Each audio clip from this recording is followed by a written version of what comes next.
Pink broke out on the scene with prefab boilerplate Audie's R&B, a sound that was indebted to artists like TLC and Destiny's Child.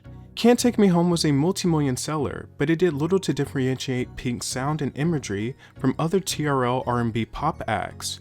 It would come to be known later that Pink had no real creative control over her debut album or image, and she got tired of being a cookie-cutter teeny bopper, and took reins into her own hands in 2001 with the release of Misunderstood. By all accounts, Misunderstood feels like Pink's real debut record. It's where the world was introduced to Pink as a person, and not just a pop act. There's a reason why Can't Take Me Home has not sustained the popularity of many of her earlier records, because Misunderstood is the album that actually set the tone for her career, and it is miles better than her debut record. I think it's safe to say it's where Pink's coolness began, and maybe also where it reached its height. Not that she was uncool during her debut era. I mean, she landed her first #1 hit with the ultra sexed up, ultra cool Lady Marmalade remake off the back of her debut era. But Misunderstood felt cool in the most honest and natural way. I don't think Pink's fight to make this record, especially given the time period in which she did, is respected or talked about enough. Her journey to this album is a pretty radical tale, and the journey is one of the coolest things ever for a 2000s pop star to have done. She plucked her idol Linda Perry, frontwoman of 4 Non Blondes, out of obscurity to collaborate on the album, which ultimately led to Linda's career experiencing a massive resurgence and going on to work on other pivotal records for artists like Christina Aguilera and Gwen Stefani. Those records might not exist as we know it if it were not for Pink finding Linda Perry. She also worked with Dallas Austin. Both Linda and Dallas encouraged Pink to be more daring and vulnerable in her creative process. However, once she presented the songs to the head of her label, L.A. Reid, he was dissatisfied and did not believe in the path that she wanted to take, and was afraid of what it might mean for the fanbase she had acquired during her R&B days. Eventually, L.A. Reid relented and gave Pink what has been described as the opportunity to fail, which resulted in the most successful album of her career. Get the Party Started, the lead single from the album, was a bridge into her new style. It was a noticeable shift, but wasn't too dissimilar to the TRL party pop. The song and its video presented Pink with a notably more carefree and spunky attitude and appearance, and in simpler terms, just a cool party girl. But the lead single isn't reflective of the album as a whole, or its preceding singles. Don't Let Me Get Me was her first foray into the pop rock that would define her career. What makes this song so interesting is that it takes a direct jab at her label executive for not believing in her. Ellie told me you'll be a pop star. All you have to change is everything you are. The fact that this didn't lead to pushback or consequences from her label is quite remarkable, especially given the fact that she had to push so hard to be able to create this record. The album's third single, Just Like a Pill, talks about a toxic relationship, equating it to drug abuse. And the album's final single, Family Portrait, is probably the most personal song of Pink's career. It is a return to her R&B roots, but in a much more mature manner. The song beautifully details Pink's tumultuous childhood and her parents' divorce. The album is very messy, but also unrelenting. In a sense, it's all over the place, but it offers such a compelling look into the world of Pink and her life. She was also one of the first of her generation to make the jump from teen pop and to get more personal. Britney, Christina, and Justin would follow. The release of Misunderstood also coincided with the decline of teen pop, so really all the stars aligned for Pink for this record. What this record did was give Pink a sense of authenticity in relation to her teeny bopper peers. In other words, it made her cool. One essential factor to Pink's world building is being a misfit. You have likely heard it throughout her career, even in the song Don't Let Me Get Me you hear it. Tired of being compared to damn Britney Spears. She's so pretty, that just ain't me. Pink's whole shtick was being different from others and not fitting in with the normies. Unfortunately, this at many times came at the expense of her peers, but it represented a real marketing advantage for Pink. People who didn't see themselves in the glamorous, perfect Barbie dolls that were Britney and Christina likely got to see themselves in Pink, an appeal of someone you actually knew and perhaps could even be. Even in the face of commercial low points such as 2003's Try This, Pink kept her misfit bad girl persona, and her shtick became more recognizable and consistent as her career progressed.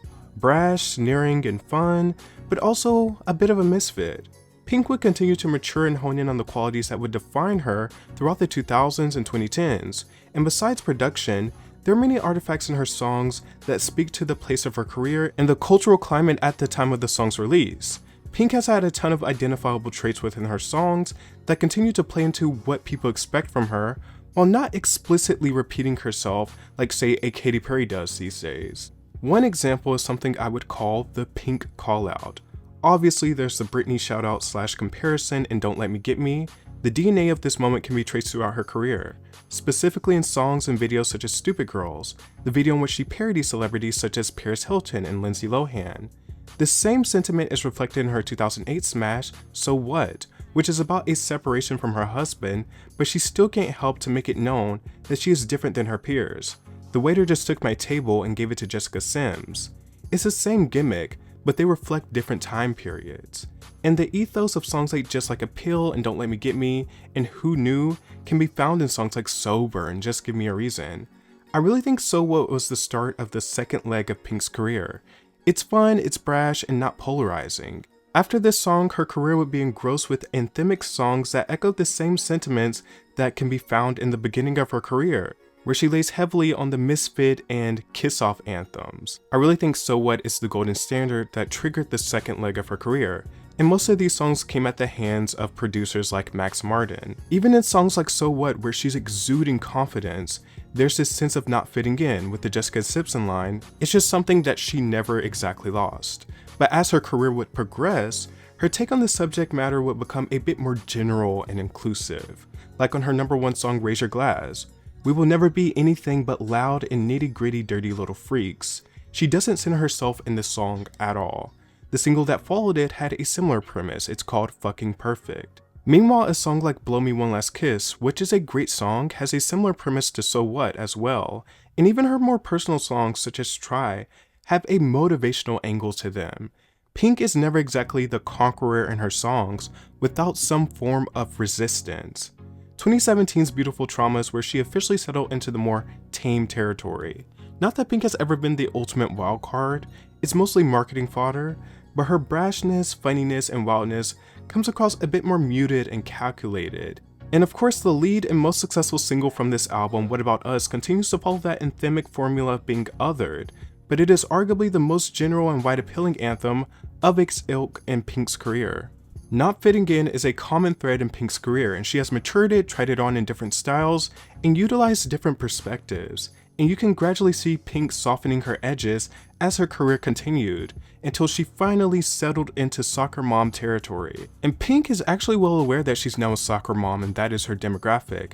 And that to me is actually very cool that she's just so self-aware and has embraced it.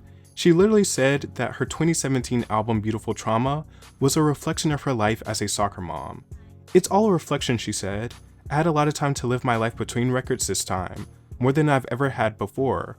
We're always involved with real people with real struggles and are constantly watching the news and taking it all in. But at the same time, we live on a farm, so I've been a soccer mom for 4 years, taking my daughter to preschool, doing bake sales, lemonade stands, kindergarten, and all sort of stuff. Each album is a snapshot of where you are at that time, if you're being honest. Her 2019 album Hurts to Be Human sounded overly constructed, but songs like 90 Days shows that Pink's emotion is still very present in her music. Pink was never a brazen rock star, and she existed within the same machine as her peers. Even if she tried to convince her audience, she didn't. She certainly took some daring chances though. I think her best music is ruled by the personality she brings to a record. Pink did succeed in growing with her music, sound, and marketing gimmick, but it has taken on a more schmaltzy and humdrum approach as she's edged further into her career. We can't say it hasn't worked well for her though. Pink is an incredible singer and incredible performer. She has also become a touring giant. She's not cool anymore, but I think she's done the legacy act thing properly. She's not trapped in a nostalgia box like Avril Lavigne. She's not trying to recapture her past glory to the extent of Katy Perry.